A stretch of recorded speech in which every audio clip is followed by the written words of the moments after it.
Hello, everybody, and welcome to the Dad's Perspective Podcast. I did it, Story. I got the name right, man. I keep trying to call it the Two Dads Perspective, and that is not what the name of the show is. Dude, I can't remember at the time, so don't feel bad. Hey, it'll eventually stick, okay? It'll eventually stick. Just like whatever's always on the kids' fingers, man. It sticks. It's sticky. Oh, God. I don't know why, but somehow it always is. That boob-hogging son of a gun is doing great, though, man. He's growing. When she first used to feed him, he would be like on her body, right? Now, 3 months later, also 3 months, he had his 3-month birthday yesterday. Nice. Yeah, so I think he's officially 90 days old-ish, give or take, plus or minus 1 or 2, because 30, 31. Anyway, but now he hangs off all the way to the point where he can put his feet on the couch. Nice. This kid is a monster. He's going to be so tall. Because, I'm at least 6 foot, right? At least. At least 6 foot. In the morning, definitely. 5, 6 o'clock, I might be in that 5'11" range, okay? But I'm 6 foot, at least. Lindsay's height is depending on who she's talking to. We'll say, what is it? 5'9". So between the two of us, man, this kid's looking at 6'8", no problem. I'm telling you a story. He's going to be a monster. He's going to be massive. Yeah. Yeah. I mean, you like that now, but you wait until you start getting close, and then you're going to be like, why? Just be short. I can't do this. That's right. It's terrible because, like, some days she's this clothing size, and then other days like it's different, and then like the brands might be different, so like they're different sizes, and then it's like, oh well, the shirt doesn't quite fit because it's not long enough, but yet in this brand it's fine, and then like pants are not long enough, but they're like the waist is good enough, and then like the waist isn't good enough and they're long enough. Yeah, it's good fun. Excuse me. So like, what is the main way of procuring clothes? Because for us, he's still small, right? So we've gotten gifts and all the good stuff. So do you literally, like, does she just all of a sudden try to put on a shirt and it's like, this doesn't fit anymore? Or like, do you just notice that the ankles are showing on the pants more? I will, if it's, we try to stick to like the brands that we know. Okay. And try very hard not to go out of it. Because then we're like, oh, she's a size 16 and, pants for this and, a medium in this shirt. Okay, cool. And then like, we'll go to a different brand and be like, oh, okay, well in this one, she's like 23 and a large. And the large is like a small in this other brand. So like I try very hard to stick with same like brands. Yeah. There's a place near us called the Children's Place that we go to get her clothes. They're pretty good. Okay. A little expensive, but we stick with them.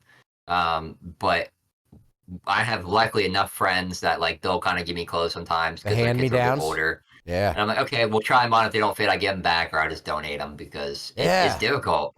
And she goes through random growth spurts as well. So that's difficult. Like her shoes, I mean, she's already gone through, I want to say within a month, maybe a month and a half, she'll have to change shoes usually. Wow. Because she's growing. And I try to tell her mom, like, hey, you kind of need to let her feet kind of be squished a little bit. Not when it's like super painful for her, but I'm like, if you keep just going to the next size, she's going to have big feet. I'm like, it's why I have big feet because my feet kept growing because. I don't think that's true. Yeah. So because like think of it as like a goldfish. If it has room, the fish grows to its thing. That's why like Chinese people, when they wrap their feet, is why their feet are so tiny because they wrap their feet and it stops them from growing. But if you have room, your feet just keep growing to a point. And I don't know if that's true because like I know those Chinese feet lady you're talking about. Well, because those X-rays, it shows that their feet and bones are just actually misaligning and going back down. Because your feet and hands are the last things to stop growing on your body. Like they continue to grow into your late adulthood. But like, so how come people who wear flip-flops aren't rocking around with size 24s? Like people in California should have the biggest feet in the world if that's true. Well, they stop growing at a point, but I mean, if you kind of let them stunt a little bit, Oh, just shrink them up. Just shoes, shrink them up a little. That's funny. I've definitely never heard that. And the American version of wrapping your feet, like, hey, just smaller shoes, it'll shrink them a little bit so they can't grow, and then like you go to the next size and keep doing it. And eventually, you're good. Interesting. Well, hey, you let me know if the the foot theory ends up being true. I think there's Google it, so 'cause I many need to know. flip flops people wearers that wear their whole life that just disproves it. Because like I am a big footed man. I wear a size 13, right? And trust me, I had some tight cowboy boots growing up, and they kept growing. Size, you know what they say about men with big feet? Big socks. Big socks, exactly, man. So, hey, I'm just saying, I don't know. The theory of footativity might be challenged in a court of law. We can challenge it. We'll see. But I didn't even think about shoes, because like shirts and pants, they grow, they like kind of shrink and can be baggy. But like once a shoe doesn't fit anymore, that's the shoe that doesn't fit anymore. Yeah, and you're gonna go probably with your shoes like crazy, because for her we did like. If I showed you the amount, like if I got up right now and went to grab the shoes that she has, you would be like, that's a lot of shoes. And I'm like, yeah, that's in the span of 3 months. Wow. And you'd be like, what the hell, dude? 3 months? How many pairs? Yeah. I think I have 4 pairs over there right now. Man, that is insane. Because the only thing that I know is like there's companies that not exchange, but like they buy baby clothes, sanitize them, then resell them. Yeah. It's a great business idea. But just think about, what do you do with all these clothes? Do you give them to friends? Like, do you just have a giant mass of clothes that don't fit her anymore? I mean, because she's 6. So that's 6 years of clothes. My mom has, I think, 2 boxes of baby clothes. And I want to say with the bags of clothes that I have here that I know don't fit her. Yeah. And the trash bags of clothes at my mom's, I want to say I probably have like 6, 7 trash bags full of clothes for her that just don't fit. And my mom is going to sell them at yard sales, but hasn't gotten to it with everything going on. Gotcha. And then, like, if I have friends who need to do stuff, I'll try to donate clothes to them, or I'll just go give them to the Salvation Army down the road. Yeah, because that's all. I never really thought about that. Like the massive clothes that get left behind, right? Because hand-me-downs for us, because I had an older sister, I couldn't wear her pants. They were tight. But you know what I mean? So when you just have this backlog of kid clothes and nobody readily to give them to, what the hell do you do with them? You throw them in a trash bag and store them. Too. Yeah, exactly, man. Because, I mean, I wore those sweats that said juicy on the booty. And that was when again. I realized I couldn't wear hand-me-downs. As soon as my booty was juicy, it was done, man. It was done forever. I picture you getting a bra and you're like, I can't wear this. Yeah. It may be a true statement, but I can't wear this. So since we're talking about growing, so right now he basically every 2 days grows a little. Okay. I mean, it's nonstop. When does that slow down, or does it? I want to say probably when they roughly hit, I want to say like 13, 14 probably is when it really slows down. Years old or months? Years old. Okay. I don't really think it stops because I guess every kid's different depending on like their parents' heights. Obviously, they're gonna grow at a different rate. But like, if you're tall, your spouse is tall, and she's gonna be tall, or he, like, it's gonna go for a while because even now she still does. Like, I had to take her to the emergency room. I want to say about a month ago, and she was just hitting 4 foot. Okay. And my neighbor's kid is 7. Or no, sorry, she's 8. Okay. And she's almost as tall as her. And I'm just like, whoa, girl. 2 years apart? That's crazy. Yeah. And I'm just like, yeah, I cannot. I'm like, I don't want a tall kid. I'm like, I love her, but it's just aren't you tall? Problems. Yeah, I'm fucking 6'3". Her mom is 5. I think she's 5'6". Or 5'7". Okay, so not super short. But like I have massive feet. She has big feet. Not if you have anything to say about it. You get your feet in those tiny shoes and get walking, kid. But yeah, dude, it's just she just keeps growing. And like, I mean, there's times when I notice like she doesn't really seem to be like continuously growing. Like it's not really noticeable. But you can definitely tell because she goes on these binges where she'll start eating a lot and sleeping a lot and being tired. And I'm like, yeah, growth spurt. Body's working. But she definitely has them, like, I'd say probably at least maybe twice a month. It seems like she has a growth spurt. Oh man. And it's just like, oh, kid, please, I cannot get you more clothes. You just got to get burlap set. At least with a girl, you can get her dresses, and they kind of like grow with her. You know, Yeah. like they'll be helps. all the way to her ankles, and then it'll be a knee high skirt or dress, and then mid thighs the most, and then after that you burn it. So what I try to do is I try to get her like leggings or like pants that are a little bit longer. Yep. And even if they don't fit her in the waist, and like maybe like a little bit of belt, or like at least they stay on. They might be a little big, but as long as she can run around in them and like stuff like that, and they don't fall down or fall off, I'm like, cool. Like she'll grow into them. I don't need to worry about it, because if you're getting clothes that fit her perfectly, you're probably going to be replacing those clothes within like, I'd say easily 4 weeks max, probably maybe a month. Gosh, that's crazy, man. How fun. And like they go from this little blob of smiles and poop, and now like you have a child that you get to go clothes shopping with. Like the transformation from useless to functional human being, it happens so fast, but also in terms of animals, wildly slow.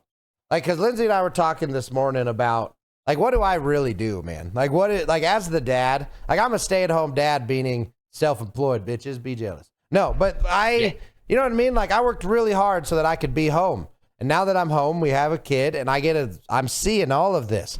But I also, wife and I have a very traditional relationship. So she does the mama stuff, I do the daddy stuff, and at this stage, the daddy stuff is, he's got a hard poop, so squeeze him a little, and then I get the poop out and goes back to mom's boob, you know? I just don't have, you okay? Yeah, I try to resituate because I'm sitting on my feet because of the chairman and the way I'm set up right now, so I got to kind of like shift on occasion. Gotcha, yeah. But, I mean... Big guys can't sit on their feet. We're too heavy. Break bones. Or we'll shrink them. Sorry. Yeah, that's why my feet are going to be bent at some point. But, yeah, I mean, honestly, like, even, like, when I worked and came home, like, my thing was, I came home from work, I'd either eat or grab a quick shower, and then basically, like, I had the kiddo, and it was just basically, like, watching her, making sure she didn't suffocate herself when she slept, make sure she was okay. When she was thirsty, you know, get her a bottle and change her diaper, and that's it. Like, that's all I ever did. I have a question. That, like, what did I do? What age, how old was your daughter when you and your wife first split? I want to say, or like when you had her on your own. 2. 2? It was 2, yeah. So at 2, right before that. What are they doing at 2? They're walking, right? Are they walking? I mean, walking before that for some. Like, my neighbor's kid is not even 2 yet, and she's walking. Okay. She's a sass monster, but she's walking. Was Emma walking? Yeah, she's walking, getting into stuff. Feeding, bottle, or regular food? At 2. No, I think at that point it was still. I think at 2 she was still on the bottle, but I think we were introducing like applesauce and stuff like that. And like baby mush. But dude, it was so long ago. Like, and this goes to show, like, as a parent, you're just like, oh, like, I know what I'm doing. And like, look, 6 years later, and you're like, hey, at this age, was she like on solids, or like what was she at? I'm just like, you know, I don't remember, because it's like at the time I had to know. So like I'm learning and shit. And then as soon as you don't need it, out the brain. I don't even remember, dude. Yeah, on to the next thing. Well, I guess the reason why I'm asking all these questions is because as the single dad, right? Like, I imagine even at 2, there was still a lot of responsibilities that probably were a lot 100%. easy for the mom. Like, but now you have to do the mom part. Is that accurate or not really? You just were taking care of her. I mean, in my head, I didn't really think like, oh, this is a dad duty, this is a mom duty. Okay. It was just like, I have a kid, I need to take care of her. In the beginning, I will definitely say there were certain things that I feel like she did better and it was easier for her. Like what? And that was more so like changing the diaper. Okay. Because I think like, I don't think I've ever met a guy who said like, who had a girl was like, oh yeah, it's comfortable for me to change the diaper, because like you're taught like, hey, anybody below a certain age, if you touch them, it's inappropriate, you're going to jail. Oh, so, interesting. Like, even though it was my daughter, like I was still extremely uncomfortable, like even wanting to touch her and like change her and shit. Like holding her, fine. Yeah. But when it came time like having to like take the diaper off and like see all that, I was super uncomfortable. Yeah. And I'm just like, I can't do that. And like, at one point, I want to say it was probably like 2 months in when it was the first time like I really actually changed her diaper, and even then I was still uncomfortable. Like over time I got used to it because I'm like, look, she's my daughter, like I have to. But the thing was, like, for her, she just did it. Like for her, it was easy. Like no second thought, even when it came to her son. And I'm like, well, mentality wise, I'm like, you as a woman can say to other people who have kids, like even if it's a stranger, like, oh hey, your son is adorable. Oh hey, your daughter's adorable. Like oh, like so cute and like What a stuff like that. And cutie. like oh, like And but like if a guy did it, hey, you're a creep. I'm calling the police. Yeah. So like for you, you don't need to second guess it. For me, I'm like, I think if it was a boy, it probably would be easier. That was gonna be my Because, question. like, it's something I have. Yeah. But when it came to a girl, like, not really to try to be like TMI awkward, but like as a parent, like I mean, you kind of gotta know, like with a girl, like if she had really bad poops, like obviously it got in her downstairs. Yeah. So like then you kind of gotta like spread it slightly and like clean gently. Mm-hmm. And I'm just like, that was the most uncomfortable fucking part of the entire experience. Like the first time that I was on my own with her, and she had like a diaper blowout, and I'm like, what do I do? And I remember calling my mom, and she was sick, so she couldn't come help me. And I'm like, do you think it would be mildly inappropriate if I just went to my kitchen sink and just did warm water and took out the spray hose and just sprayed her crotch to clean it out because I'm uncomfortable? And she's like, look, she's like, I know you're uncomfortable. She's like, I get it, but like that is your kid. Like you need to take care of her. Like you need to get over this hump. And I get it. And then like I gave her a bath afterwards and stuff and everything. But like, I'll tell you what, the stuff that you have to learn if you are a dude taking care of a little girl on your own is wild. Like I bet, man. I've had to learn like everybody's different, and there's like something called like a pH balance for women down there. Yeah. And like they have to like monitor it, make sure like certain foods can throw it out of whack, and like certain scents and stuff can mess with it and cause like yeast infections and things. Like my ex always had issues with that. Like she can't do scented soaps or anything like that. Oh, because the chemicals mess with her? Yeah. Yeah. So, and like she has to use certain like shampoos and lotions and stuff like that. But then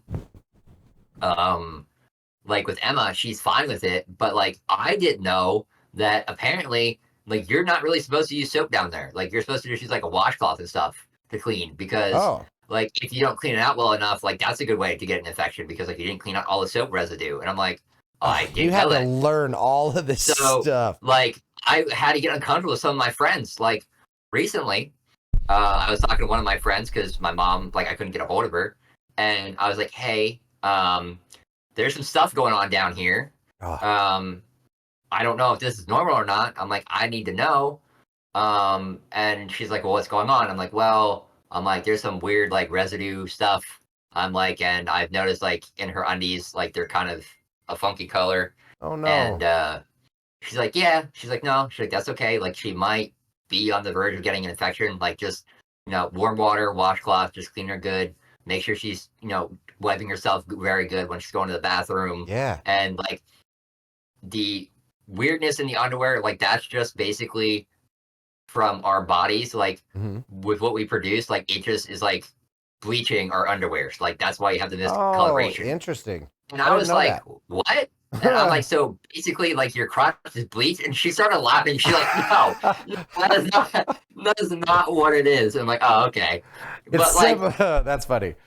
And I'm just like learning, and like had like a whole like tampon conversation with her, like what's the difference between tampons and like pads, and like like when I get to that point, like what am I supposed to do, and like size wise, and she's like, wow, that's the thing, like if it's with you, like call her mom. If you can't get a hold of her mom, like call your mom. If you can't get a hold of your mom, like good fucking luck. She's like, you can contact me if you need to. And I'm like, okay. She's like, if I have to take her, I will. And I'm like, I appreciate it. But like, yeah, I had to learn all this stuff. And like, it was uncomfortable conversation with friends and family members.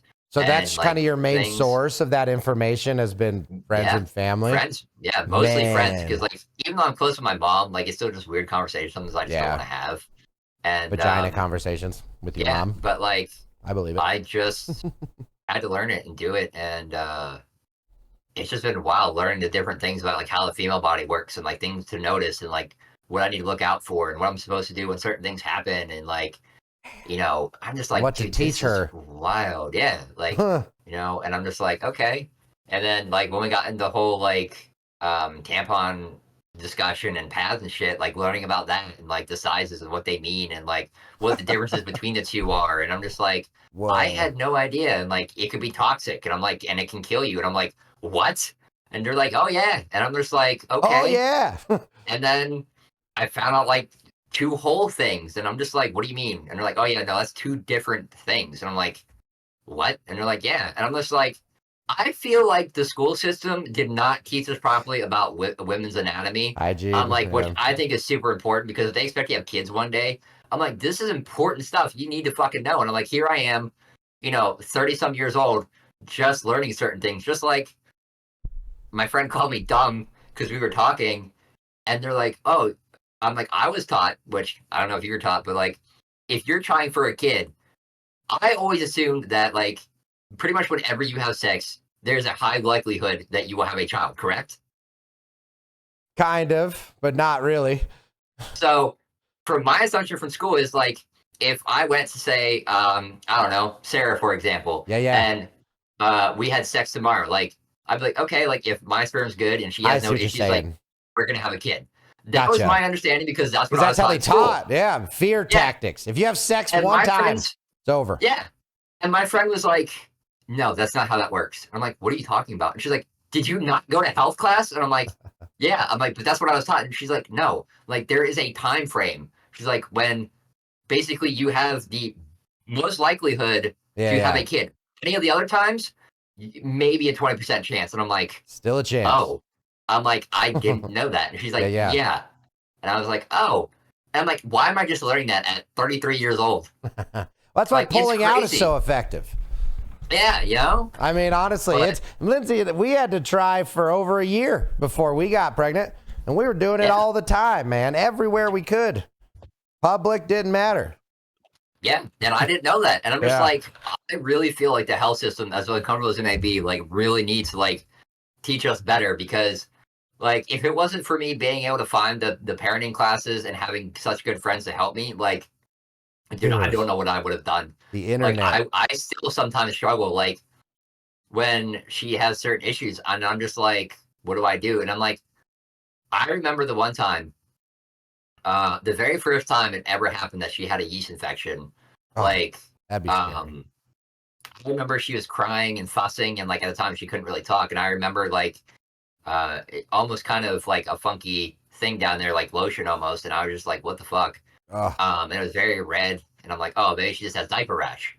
Yeah. And I felt so bad because I put the diaper rash cream on, and she just hit the fucking roof. Because did it sting? Probably. I'm assuming. And I ended up messaging your mom, and I was like, hey, this is what's going on. I'm like, I don't know. I'm like, can I send you a picture so you can tell me what's going on? Parent to parent, it's your child. You should be able to send pictures. I do to my mom sometimes when I have questions. She turned around and goes, no. She's like, that's fucking weird. Do not send me a picture. I do not want to see that. She's like, I don't need that out there. And I'm like, well, then how do you know what you're looking at? I'm like, how do you know that you're right? Have it out there? What does that mean? Like, well, she's afraid that, like, if I would have sent her through text message or through, like, Facebook Messenger, like, somebody might get into our phones and see it or something like that. Whoa. But I'm like, that's very unlikely. That's I'm like, paranoid. But I need your help. And she's like, yeah, it's a yeast infection. You need to take care of. Wow. Yeah, it was Kid wild, first, but right? it's like, that's a shame. And it's very difficult. Like, if you are on your own as a dad and don't know any of this crap and can't find the help, like, dude, I pray for you because it is so stressful. Like, I can't, I don't, some days I don't even know how I get by because, like, I am dreading when it gets to, like, that time when she gets her first period. I'm praying to God she is not with me. Yeah. Like, so much. I'm like, because the day she comes to me and she's like, Dad, she's like, I have a problem. And I'm like, what? She's just like, I'm bleeding. And I'm like, okay. I'm like, get a Band-Aid. And she's like, no. Like, from a different spot. And I'm going to be like, oh, God. And like, I'm going to be blowing up her mom's phone, going full panic mode. Like, what do I do? Where do I go? Like, because I'm like, in the meantime, like, depending on how bad it is, because, like, I don't know. Like, that's one conversation I'm not having with my friends. Like, hey, you remember the first time you had your period? Was it really bad? Was it okay? Like, because it's like, what do I do in the meantime till, like, I get a hold of her mom if I do, and she's like, okay, I'm going to take her to the store. That's like a 30-minute drive for her to get here. Then like a 15-minute drive to Walmart, if that. So it's like, what do I do in the meantime, And it's just like, oh, dude, I'm not looking forward to it. Hey, needless to say, I'm pretty happy I got a son. Yeah, dude. Like for you, it's not too terrible, I understand what he's gonna do. Basically, hey, let it go. Like, stop holding your wiener. That's gonna be one of the biggest issues I feel like I have to deal with, man. But because like I just put myself in your situation, right? Like, as much as I had sisters growing up, and I'm pretty well informed on the female anatomy, I'm not informed on like the day-to-day self-care. Like you'd be starting from zero at that, man. And you have to teach a kid who's starting from less than zero how to do it. And like, man. And like, so even now it's difficult because she's 6. So it makes it more uncomfortable because she can talk. Yeah. And like, she's still technically like being potty trained. Like, I mean, she goes on the potty, but like she is struggling to wipe her own butt to the point that she's not having skid marks in her underwear. And I'm like, she's still occasionally getting infections because she's not wiping the front good enough. And I'm like, gotcha.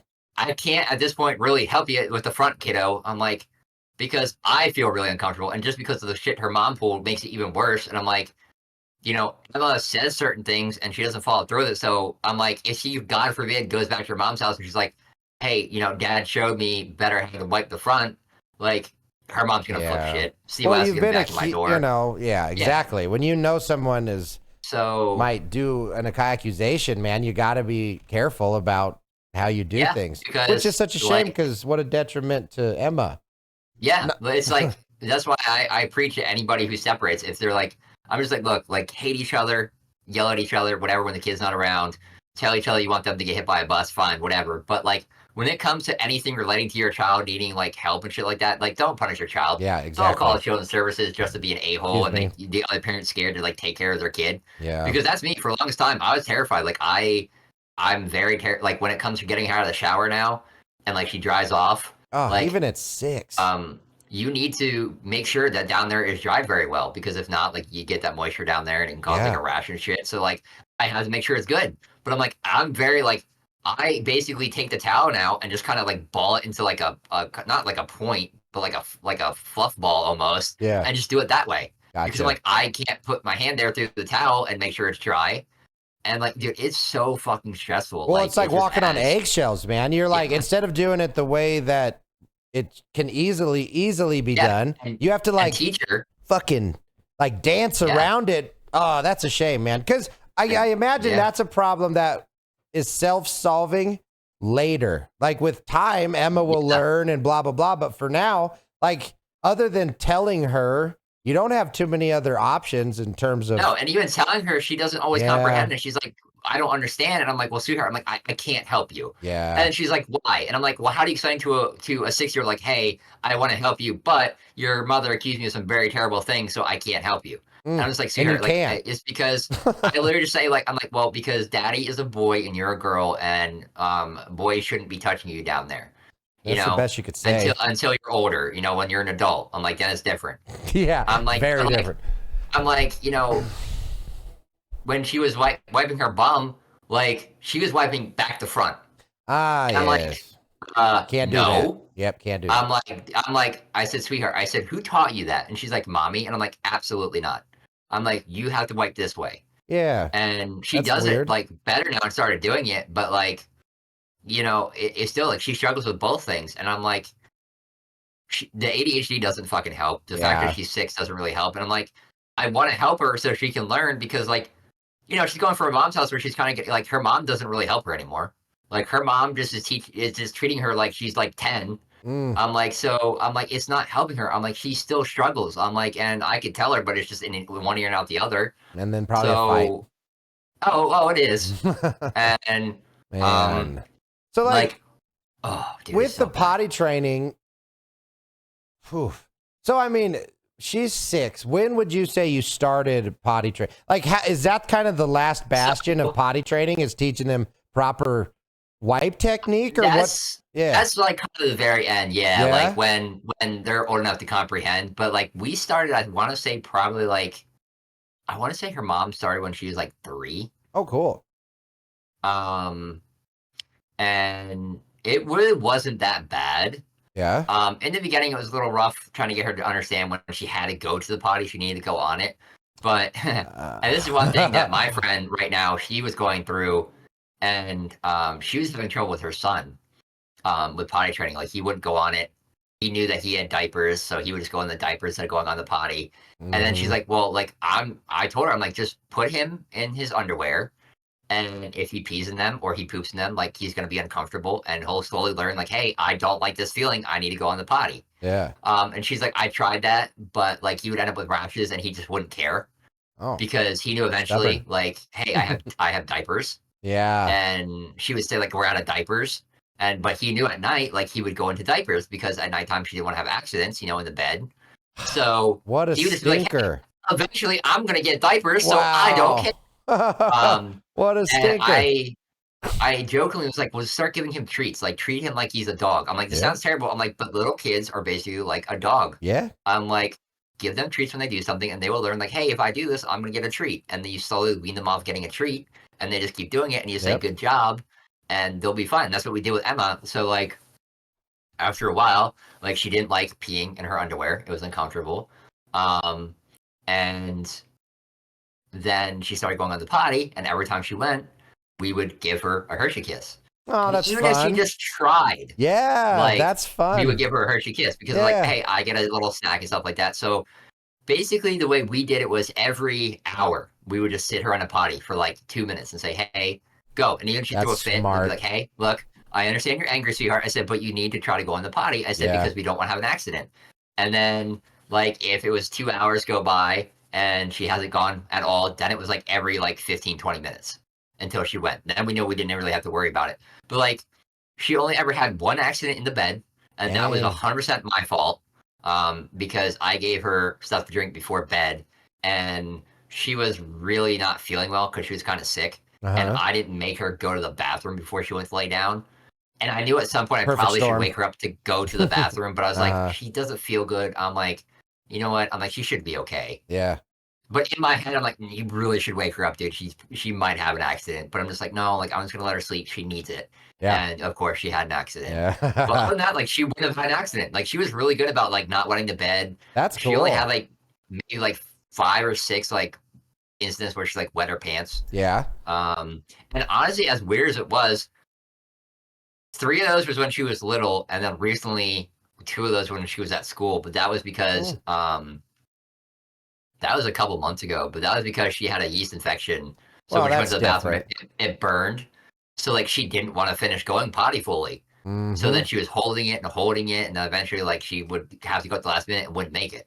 That's other than that, like she's been really, really good. It sounds it's just like struggling with the whole pooping thing that she's just not comprehending. And it's gotten to the point where I'm like, sweetheart, I'm like, you need to learn how to do this. And I don't know if it's the ADHD, but like when she wipes, she'll wipe once and then think she's done.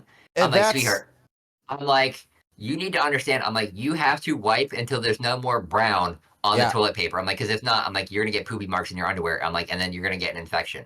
Yeah. And she's like, do you do that? I'm like, everybody does that, sweetheart. Everybody wipes their bum.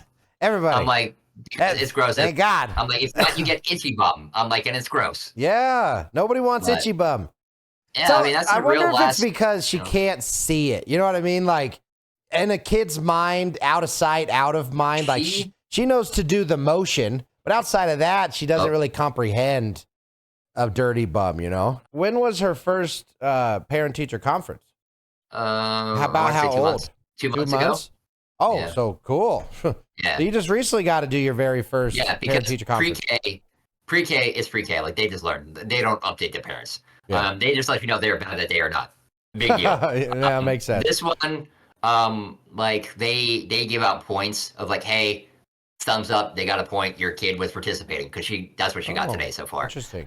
Hey, thumbs up, she was well behaved. Hey, thumbs up, she was helping others. You know, or like, hey, thumbs down because she wasn't staying on task. Or thumbs down, she wasn't listening. Thumbs down. Interesting.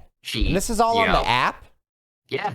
Yeah, so the school that she goes to has an app. I don't know if all schools have this or not, but like you won't really be able to see it. But yeah, it's called Class Dojo, and like right now, if I open it, okay, so like it's social judging, or I guess at that age, because how old? If I turn that down, oh yeah, it's yeah.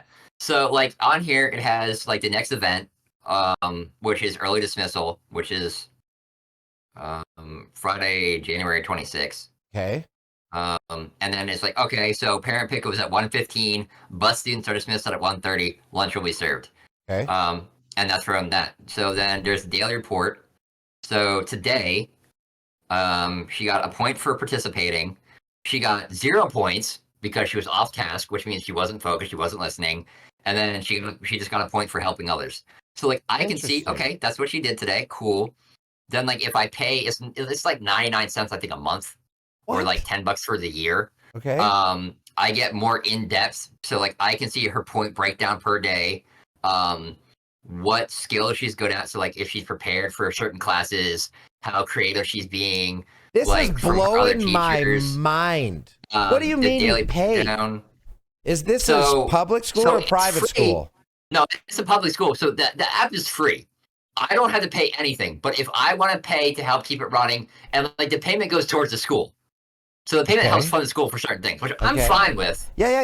It's going towards the school. It's not going towards the people who develop the app and shit like that. I bet you so part I'm is. all for helping, whatever. Yeah. Big deal. It's $10 a month or a year or whatever. Yeah, you believe in what's happening. But like then but you get more, so you're telling me they collect this info about your kid, but you only get the extra info if you pay for it? If I pay for it. So the only thing that I get for free is I get basically like from her teacher her daily point breakdown. But like if I want to see a more in-depth breakdown of like how she's doing with her creativity in class, or how she's doing with like gym or music, like I have to pay for that until there's a parent-teacher conference. Or if I message her teacher and say, hey, Miss, I don't know, Sarah, how's Emma doing in school? Like how is she doing in math, or how is she doing in science? And she'll be like, hey, these are the subjects she has right now. She's doing good in this one. She's doing bad in this one. This is what she's lacking. But like, if I just don't want to have to bug the teacher, I just pay like the $10 for a year and I get access to everything, and I don't need to ever do anything. But like, I get free updates for like everything going on. What do they do with that information? How long do they store it for? Who do they sell it to? It gets deleted. It gets deleted? So end of the year, it gets deleted, and then it just doesn't exist anymore. The only thing that's on there anymore is just like who her previous teachers were. So like if I want to like back like when she's older, like it can go back and say, hey, these are the teachers you had throughout the year. If you want to contact them, if they're still there, call the school. You can say, hey, this is my teacher I had. I want to talk to her. But yeah, like I guess it's a school developed app by the school. Wow. This is literally permanent record. This is like, this is back like, when the joke used to be. This is, if you misbehave, it's going to be on your permanent record. This is that now. Holy shit. Like which is kind of nice. I know that's not this podcast, but man, watch the stream story. I'm going to have some wild shit to say about this, man. This is blowing my mind. Like, I know this seems like a convenience to you, but this makes me want to keep my kid out of school. Like the fact that they are taking this data and they're chronologically your child about how good of an automaton they are, and if you want access to all of their metrics that they're judging your kid on, you got to pay for it. That's your kid, and it's public funded. It's a public school. You shouldn't have to pay for it at all. Whoa. My mind is so blown. And I guarantee you they don't delete that information. You know why? Because if all of a sudden, here's a hypothetical, right? If Emma turned into a crazy school shooter, which she never will, I guarantee you those records go to the police, and they will look at how she was for her whole life and look for markers, man. I promise you they don't delete that info. I guarantee, because they like, the paper this stuff, is crazy. Like, and there's also a game on there that Emma can play, and like it teaches her certain things. That's free. Like I don't have to pay for that. Racing. So like, my my kid will take my phone sometimes, and she'll be like, I wanna play Dojo, and I'm like, okay, I don't know how to get to the game. I cannot figure it out. But she takes my phone and she's in it within like a minute. And I'm just like, whatever, kid, have fun. And she'll play, and like she just like, because like you make your little monster.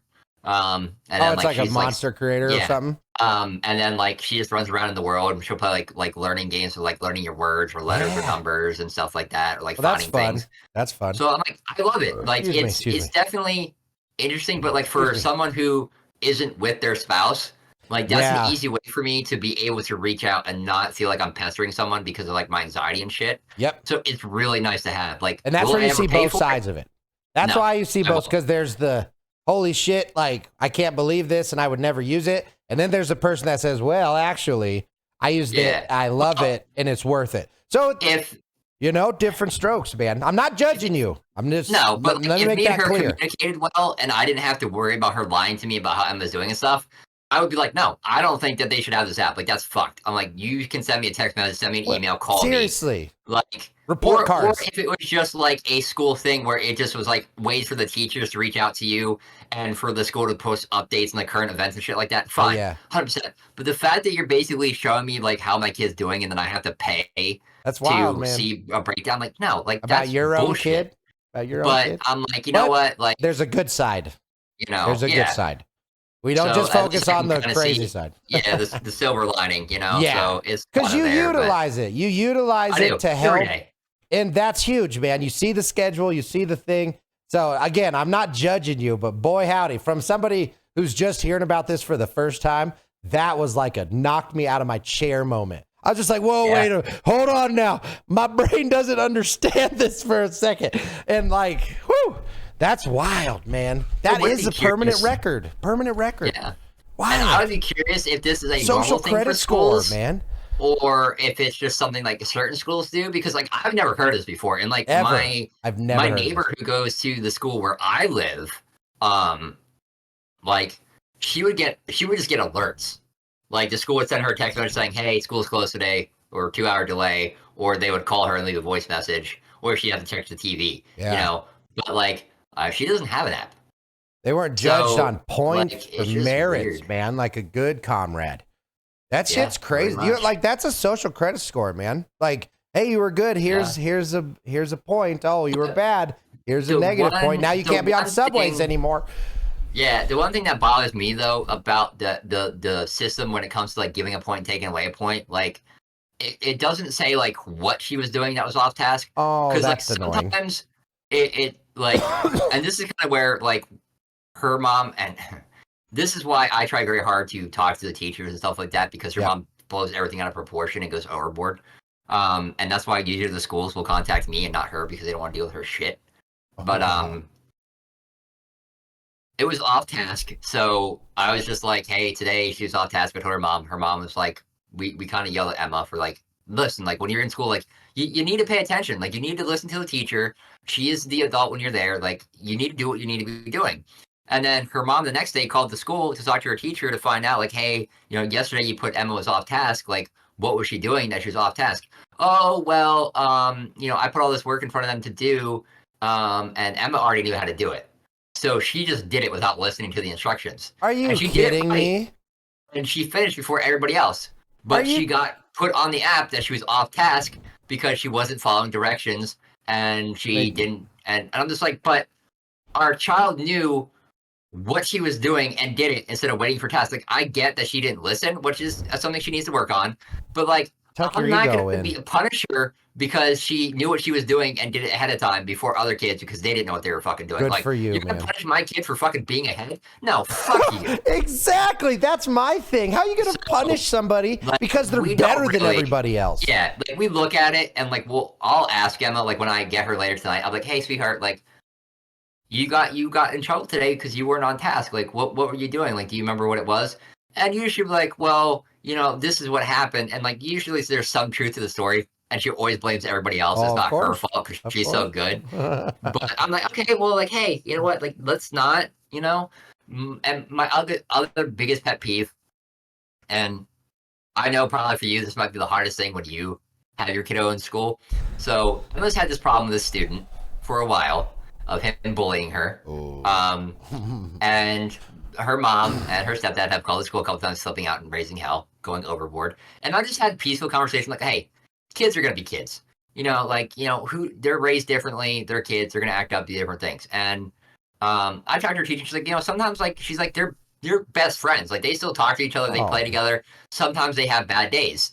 That's very different. I'm like, exactly. Bullying. I'm like, I'm not going to yell at Emma, but like, or I'm going to yell at you. I'm like, but look, I'm like, this is constantly an issue. I'm like, where she's coming home saying he did this, he did that. I'm like, and you guys say you're going to talk to them. I'm like, can you please just like separate them? Like, don't have them near each other. I'm like, because I'm tired of hearing about it. I'm like, I'm tired of getting phone calls from her mom flipping the fuck out. Yeah. I'm like, I am tired of, having to like try to explain to her. And she's like, I don't want to hear it. Let's like, solve this problem. And I'm just like, I tried telling her because she's like, next time it happens, she's like, I'm gonna be in that school, and the police are gonna be there, and they're gonna call her mom in, and we're gonna be having words. And she's like, I'm gonna press charges for harassment and all this other stuff. I'm just like, you are gonna get our Jeez. daughter kicked out of school. I'm like, you need to calm down. I'm like, please, just when you're gonna go, let me know, and I will make sure I'm there before you do anything. I'm like, because I need to keep you from getting our daughter in trouble. And she's like, no. She's like, I'll take care of it myself. And I'm just like, Calmer oh heads, my man. God. You I'm just gotta be like, and this is chill. why, like, when she was in pre-K, she was at a different school. And I remember the school needed to have my information for something. And I was like, I'm not comfortable giving you that information because, like, it was financial stuff. I'm like, I will call the school and give it to them. And she's like, no, like, I need to have it on the papers. I'm like, listen, No. just tell them that, I will call and get it taken care of. So she did. And then I called them, I gave it to them. And then I guess they needed some other stuff from her. And she ended up snapping on them, like flipping out and going up on the person outside and raising holy hell. No And they're like, way. okay, well, like, we'll just call her dad and get him to fill it out for her. And she's like, no, this is none of his effing business. And like, just going off to the point that the At the school started school? calling me. Oh, at the school. So basically, she ended up calling me and saying, hey, the school might call you saying, like, I flipped out. This is the situation. And then, like, when I called, I found out the truth. Yes, technically, the teacher who made the comment that they made was technically in the wrong. But at the same time, she shouldn't have gone off the handle that she did. And she also should have done the paperwork without throwing a hissy fit. Time and place, So, like, man. I got the paperwork done. I talked to them, and they're like, look, like, we really don't want to deal with her anymore. Can we call you if we need something? That's crazy, man. And I was just like, yeah, sure. But I'm like, look, like, just, you got to learn to realize, like, kids are going to be kids. You can't go off the handle on people at school. They're dealing with things. It's not going to help your kid. It's not going to help you look good. And then, like, the other parent has to deal with it. And then how do they come to you to talk about certain things? Because they can't. Yeah. And I'm like, dude, it's wild. I'm like, I just can't. Co-parenting some days is just so stressful. And I'm just like. It's like hanging on for dear life, man. Like, oh, God, there's the phone call. What's it going to be this time? Is it going to be good? Is it going to be bad? Is it going to be crazy? Is it going to be the police? Right? Like, you're just, here we go. Hello. Oh, thank God. Yeah. Like, oh, thank God. It's something normal. What was that?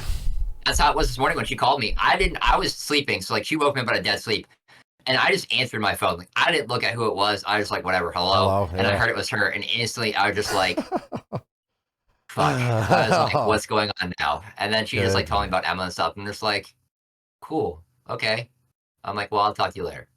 But, like, it's just that relief of just, like, there wasn't an argument, there wasn't a fight. And I'm like, you really need to just learn to communicate and just not cause stress. Because, like, it's already hard enough having to deal with your kid on your own and have a job and make ends meet and get the kid back and forth and deal with, like, talking about school and clothing and eating and health and doctor's appointments and scheduling everything. And then, like, if you end up meeting someone, then, like, introducing them to the kid depending on their age and, like, them understanding, like, why mom and dad aren't together or mom and mom or dad and dad. And, like, it's so much about the kid and just, it's like, if you can't co-parent and it makes everything 10 times worse, that affects the kid and the treatment they get.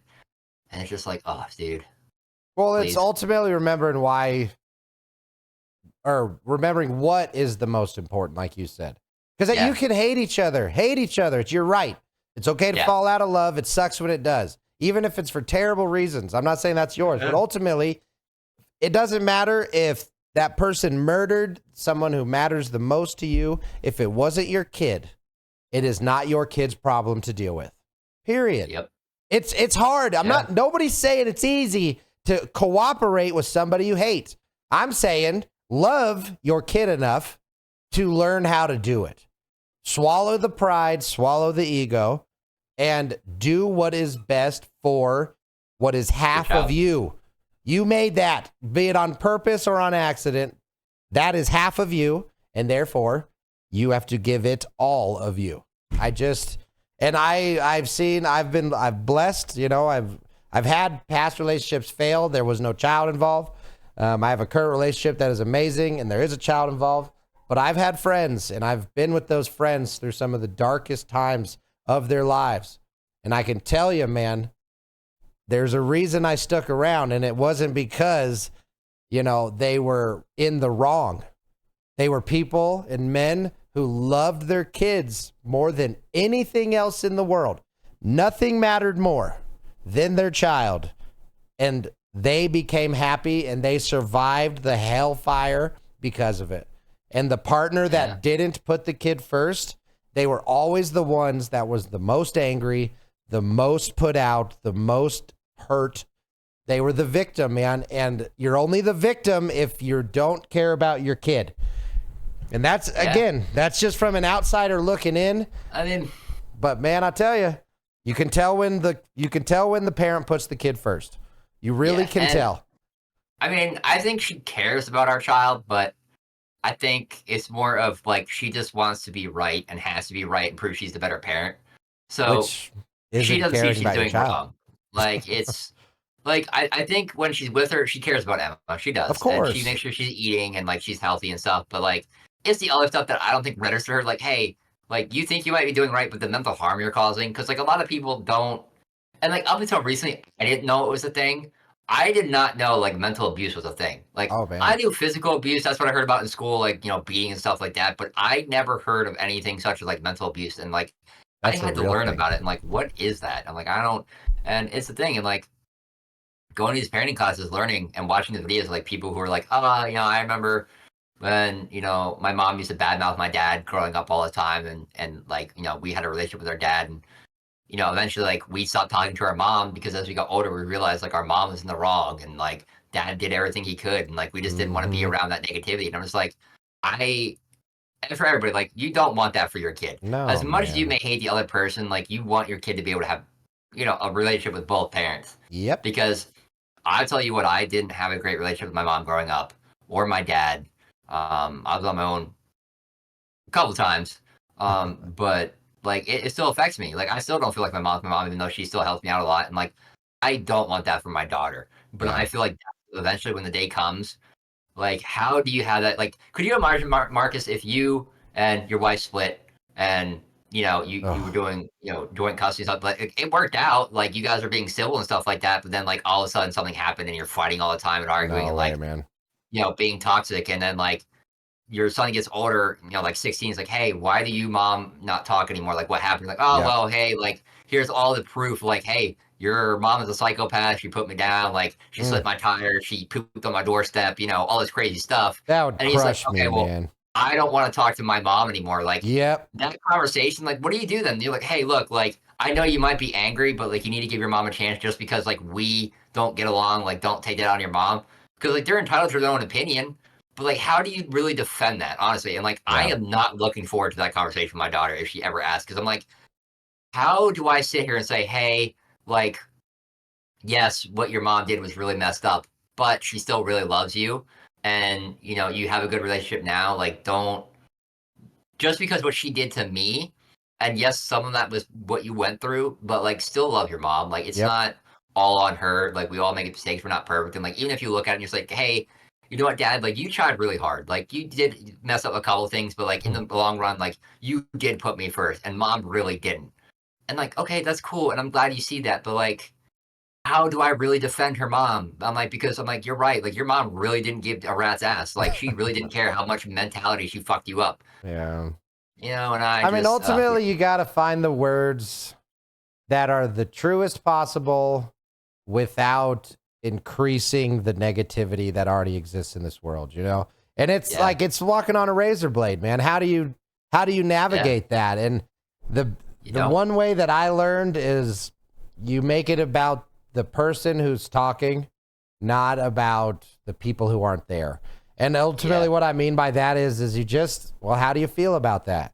Like, why do you think that about your mom, right? Like, you ask questions, defining questions that help them come to terms with something that sucks ass. Because ultimately, you know your opinion, right? And even if they're asking your opinion, that doesn't always necessarily mean that you're going to give it. So instead of giving your opinion, ask theirs, man. And it's so hard to just sit there and listen to somebody's pain. But a lot of times, man, that's what they need. And they just need to be heard and asked about and cared for. And they come to their own realization simply because you asked them the most important questions. And I don't blame you for not looking forward to that conversation with Emma, because that's a heavy, heavy subject for a kid to try to broach, man. And yeah. And you're going to do great, though. You're going to do it because you did everything else before then, and that will just be the next mountain you climb, because you'll do everything that Emma needs you to do, and that's one of them. Yeah, I just hope like people that listen to this podcast like realize like they're listening to this like what I go through and like seeing that you're in your relationship and like everything as we grow, and like before they have a kid, they think back to this podcast and like, yeah, I need to think about that. Like, what if we split?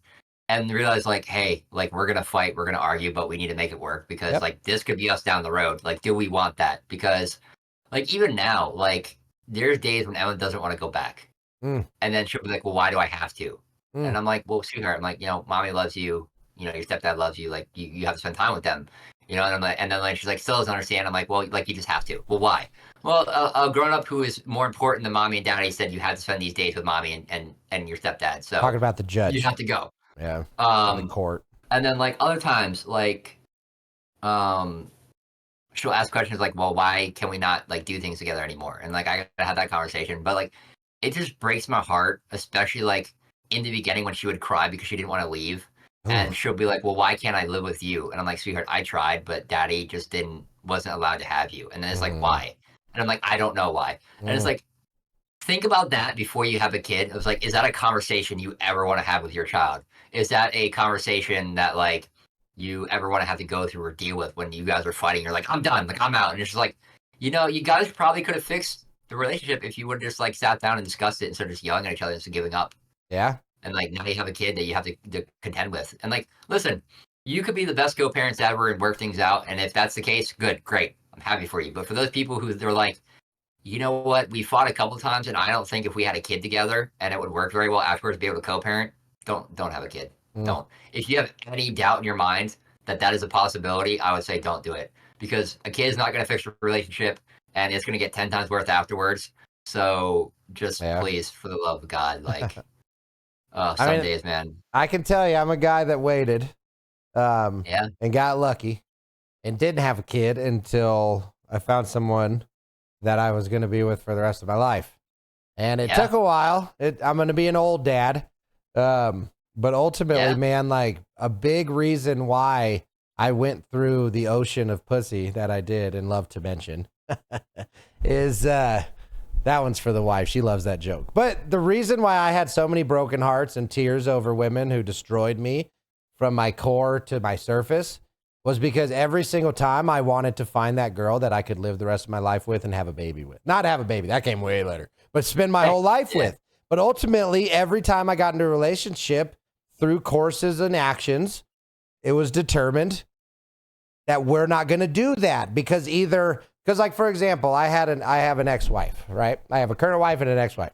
And with the ex-wife, the big determining factor for me is one day I realized, like, man, 20 years from now, I bet you the only time we talk is like 20 minutes a day. Like, you know what I mean? We're going to be sitting across each other from the breakfast table reading a paper.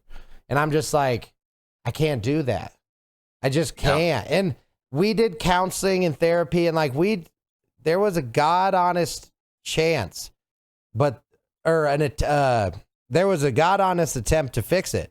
But the reality was, man, I had to do the hard part, break her heart, and give up on the relationship because I didn't like the answer to what the future looked like. And I'll tell you, I don't have a crystal ball, and maybe it would have been different, maybe it wouldn't have, I don't know. But the point is, because I made that hard decision, I got that right there, holding my baby boy. And it's worth waiting. If it's worth doing it all, it's worth doing right. You know, you don't wait forever. You don't wait forever because it's never perfect. You'll never have a perfect situation. But there's a couple really big check boxes that you need to make sure you have checked before you have a baby. A lot of people think about the money or the career or like these intangible things or these very tangible, like hold on to stuff. I agree with you when you say you need to make sure that the person you're with can still handle this if you're on fire. You need to be able to be with the person that will run through the mortar shells of having a kid and being in a family with you, because that is what survives the fire, right? Like you're poor, you break a leg, you have medical issues, life happens. You and your partner will be together and you will survive that together. Because having to do it alone is a bitch. Yeah. Right. And that's my take on it, you know? Yeah. And I mean, you can't plan for everything, but like my biggest thing, like when I got with her, like we were together for like a year and a half before, like, she's like, oh, let's have a baby. And I'm like, I'm madly in love. I'm like, I'm spending the rest of my life with this girl. So yeah, let's do it. And I just thought about like, hey, we will find a place to live and I have a decent job. So I got the job and then we were looking for a place and eventually got one. And I'm like, hey, we had a kid. Terrible choice. If I could go back and do it again, I would. I'd be like, look, like we need to sit and think like, okay, in 5 years, are we still going to be together? Well, look how we are now. I think we will be. Okay. Well, now I need to sit and talk and say, hey, listen, if we separate and have this kid together, will you be able to co-parent? And if it's anything other than an instant, like, yeah, we'll be okay, I would be like, no. And even then, I still probably would be like, okay, let's give it a bit more time because, like, yeah, at the time, you might be okay and you're great because me and her were great. And even now, like, when she's not on whatever her issue is of, like, either just having issues with her husband or whatever causes these massive, randomly psychotic breaks, like, we're great. We talk. We were, like, friends. Well, we get along. We took care of Emma. Like, it was great, dude. I miss it. Yeah. And I'll say, like, the hardest thing is for me is even though all the stuff that she's done to me, that she's gone through with Emma and stuff like that, and I want to hate her, is the fact that in my heart, I still love her. And it drives me up a wall and people don't understand. They're like, how? I'm like, dude, she was the first girl that I generally wanted to marry. Like, generally, like, not because I was kind of guilted into it.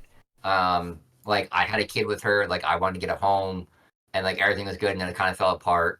But I still generally, deep down, do love her. And, like, I want to be able to talk to her and just, like, be kind of friendly and just take care of Emma. Like, we don't have to talk every day. We don't have to go hang out and stuff. But I'm like, just kind of have cordial, normal. Slight, And I'm like, and I can't. And then, like, you get those points where, like, can you imagine you love someone and you separate, you don't work out, and you're fighting all the time, but then you have good times and then you're fighting again, and you just have to go through the up and down of like, hey, now like this person is a person that I remember. This is the person I fell in love with. And then just out of nowhere, you're just fighting and arguing, and then like, you know, like it's just crazy. And then the kid's getting involved, and like now the kid's suffering. And it's just like that is the absolute worst feeling. And I don't wish it upon anyone. And it's why, like, if I could go back, I would definitely handle things differently and, like, really look at the long haul and, like, look for any red flags and, like, be like, hey, we've only been together for, like, a year and a half. Like, how about we wait until, like, we've been together for 3 years so we really see how, like, living together is before we just say yes. Because, like, some struggles. We were together for a while, but at that point, when we decided to have Emma, I think we'd only been living together for, like, 3 months. Oh, wow. And, like, even at that point, we were kind of fighting a little bit, but not too terribly.